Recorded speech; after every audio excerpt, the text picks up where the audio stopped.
very romantic sense to it where you enter, you don't have a clue as to where you are. You come up this beautiful little road and then you come to the top of the mountain and you just look down and all you see is just fantastic water.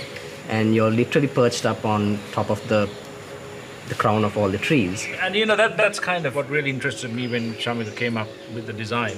And I know the amount of thought and detail that Shamika goes into when he conceptualizes what he wants to do with what was this raw plot of land. And for me, it was very important to kind of bring in a very vernacular sense with a contemporary interpretation to it. And then one of the most symbolic elements in architecture would be the roofs. Here, in fact, the more rooted part of the architecture would be the roofs, and where everything else is very contemporary.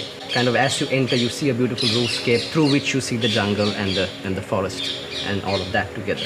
But mostly being very true to the site, because each plot of land has to be very well thought of because of the terrain, and to kind of give everybody a view of the beautiful waterfront.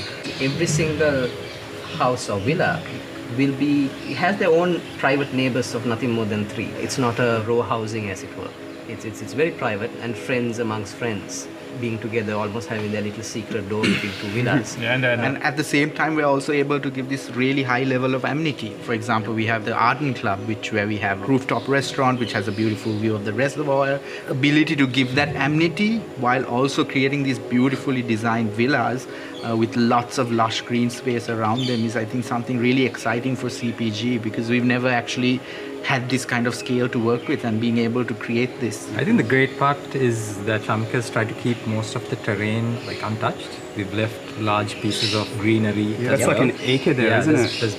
I really loved it when you came and spoke about the rewilding concept, and also keeping intact as many of the original patches of forest as possible, because at the end of the day, when the project is all done and finished, those patches of forest, what's going to connect you to what the land was. Absolutely. Before we started this project. And like-minded neighbors, like-minded community, just people enjoying everything about, living in this wonderful space and making new connections, new friendships, perhaps. It's an experience, right? And also, I guess, the advantage that this being very close to the Victoria Golf Club, which is now managed by Troon, and also proximity to Kandy.